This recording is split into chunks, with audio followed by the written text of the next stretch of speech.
When retired U.S. Navy SEAL Lieutenant Mark Hale arrived at Sangley Point in Cavite, home of the Philippine Navy's elite Naval Special Operations Group, NAVSOG, he expected familiarity. After surviving SEAL Hell Week, combat deployments, and years of elite maritime training, he assumed the Filipino equivalent would be tough, but predictable. What he didn't expect was a 14-day experience that would challenge everything he believed about Special Forces training, resilience, and what truly defines an elite warrior. Mark Hale had spent over a decade in the U.S. Navy SEALs, serving with SEAL Team 4 in high-risk environments across Afghanistan, Iraq, and Africa. He endured BUD/as Hell Week, combat diving, SEER training, and countless missions under extreme pressure. To him, the SEAL pipeline represented the highest standard of military toughness. NAVSOG, often casually called Philippine SEALs, sparked curiosity, but also skepticism. At first glance, Mark judged NAVSOG by appearances. Their base was modest, equipment simple, and facilities far less advanced than Coronado. He quietly wondered how such an environment could produce operators comparable to SEALs. In his mind, elite performance required elite resources.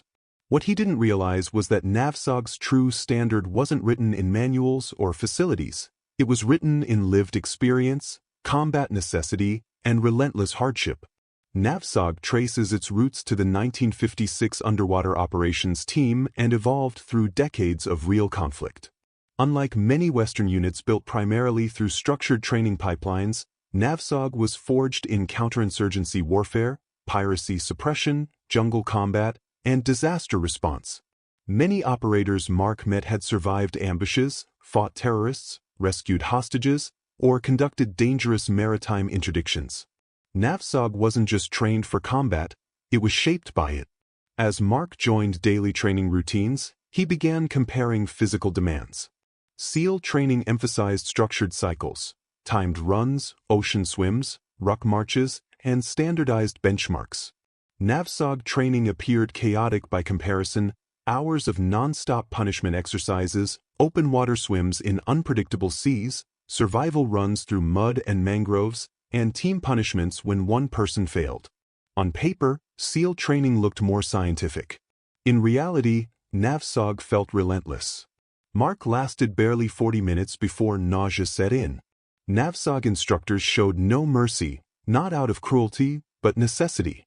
Their trainees would soon fight in jungles, not simulations. Western safety protocols didn't apply here. Pain thresholds were pushed far beyond comfort, and exhaustion was treated as normal. Mark realized NAVSOG wasn't training for fitness tests. It was training for survival, where hesitation or weakness could mean death. Water confidence was one area Mark expected to dominate. SEALs are globally respected for maritime operations, and he assumed NAVSOG would follow similar methods. Instead, he encountered drown-proofing drills conducted in murky rivers, polluted ports, and monsoon-rough seas. Trainees swam with bound hands, performed rescues while exhausted, and dove in zero-visibility water. The psychological stress alone was overwhelming, even for a seasoned SEAL. Mark described opening his eyes underwater and seeing nothing but brown darkness, a panic-inducing experience. Unlike the clear waters common in SEAL training, NAVSOG deliberately trained in hostile aquatic environments. Silt, debris, and unpredictable currents were normal. The goal wasn't comfort or control, but adaptability. It was here Mark realized water mastery wasn't about clarity, it was about composure when visibility, certainty, and comfort disappear completely. The greatest shock came in the jungle. NAVSOG operators moved effortlessly through terrain filled with mud pits, venomous snakes, steep ravines, heat, and disease-carrying insects. Mark struggled to keep up. When he admitted he was slightly lost, a Filipino instructor calmly replied, "The jungle isn't lost, you are." That moment stayed with him. NAVSOG's jungle fluency wasn't taught. It was instinctive, almost ancestral. Many NAVSOG operators grew up in tropical environments, fishing rivers, navigating forests, and surviving harsh conditions long before joining the military. Their movements were quiet, fluid, and efficient. Mark realized that while SEALs are trained to master environments, NAVSOG operators were raised by theirs. In prolonged jungle operations, this difference mattered. The jungle wasn't an obstacle to NAVSOG, it was home. Mental resilience revealed another divide. Mark observed that SEALs are hardened by discipline, structure, and institutional pressure.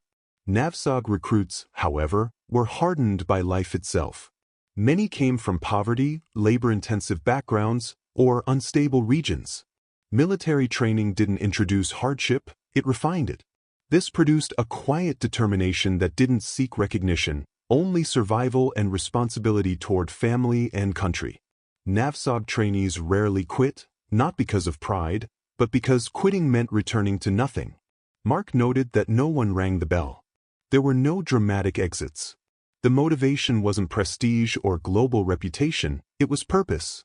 Supporting families, escaping poverty, and protecting communities created a deep psychological endurance that training alone could not replicate. This realization reshaped how Mark defined mental toughness. Gear differences were impossible to ignore. SEALs operate with cutting-edge weapons, advanced night vision, and superior communications. NAVSOG often relied on basic rifles, minimalist gear, and repaired equipment. Yet performance remained high. Mark concluded that SEALs excel with technology, while NAVSOG excels with improvisation. When tools fail or resources are scarce, Filipino operators adapt instinctively, turning limitations into advantages. Team culture further distinguished the two forces. SEAL teams emphasized discipline, professionalism, and precision. NAVSOG emphasized family. Operators referred to one another as brother and motivated each other with humor mixed with pain. Encouragement came through shared suffering. Mark found himself simultaneously insulted and inspired. The warmth of NAVSOG's brotherhood contrasted sharply with the colder, mission-focused culture he knew. Stories shared during downtime revealed the reality of NAVSOG missions. Operators described piracy interdictions, kidnap rescue operations, jungle ambushes, and night ship boardings. Many deployments lasted months in active combat zones. These weren't training scenarios, they were lived experiences. Mark realized NAVSOG's battlefield lessons fed directly back into training, creating a continuous cycle of adaptation driven by real threats. NAVSOG's version of Hell Week, known as Hell Phase, differed greatly from the SEAL model. It was shorter but far more unpredictable. Trainees endured sudden bursts of extreme punishment, mud crawls in darkness, sleep deprivation, and relentless team-based suffering. When one trainee collapsed, others carried him without hesitation. The goal wasn't individual endurance, it was collective survival. Mark noticed something rare: absolute refusal to abandon a teammate. There were no lone heroes.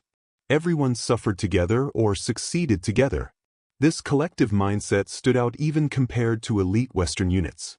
NAVSOG's training wasn't about proving individual strength, but about ensuring no one faced hardship alone. That unity, Mark believed, would translate directly to the battlefield. At the end of his evaluation, Mark summarized key findings. NAVSOG dominated jungle mastery and heat resilience. Their pain tolerance exceeded Western expectations. Mental toughness ran deeper than training manuals could measure. Gear dependency was low, adaptability high. Most importantly, teamwork was inseparable from identity. These weren't isolated traits. They formed a system built for survival under constant pressure. Mark clarified that the U.S. Navy SEALs still excelled in global operations, advanced technology, maritime dominance, and strategic reach. Their budget, logistics, and training infrastructure were unmatched. But NAVSOG excelled where resources were limited: endurance, improvisation, and close-quarter intensity in tropical environments. Each force was elite, but shaped by vastly different realities. He summarized it best by saying a SEAL is a finely tuned weapon, while a NAVSOG operator is a blade tempered by fire. One is engineered for precision, the other forged through hardship. Neither is superior in all circumstances. But in the jungle, with minimal gear and endless uncertainty, Mark admitted he would place his bet on the Filipino operator. On his final day, Mark unexpectedly saluted the NAVSOG flag. When asked why, he explained that he arrived expecting to teach but ended up learning. A trainee hugged him, something rare in Western Special Forces culture. They gifted him a NAVSOG patch, which Mark later said meant more to him than some medals earned through years of service. At a military forum afterward, Mark publicly stated that he would fight confidently alongside NAVSOG in any future joint operation. He described them not just as warriors, but survivors. To him, survival was the ultimate skill, the foundation beneath all tactics, technology, and training philosophies. That belief fundamentally changed how he viewed elite military units worldwide. When asked who would win in a one-on-one survival challenge, Mark didn't hesitate. In jungle conditions, he chose the Filipino operator without reservation. Not because of superior strength or speed, but because NAVSOG was built by the environment itself. Their bodies adapted, their minds endured, and their instincts aligned perfectly with the terrain. This story was never about proving one force better than another. It was about understanding how environment, culture, and necessity shape excellence differently.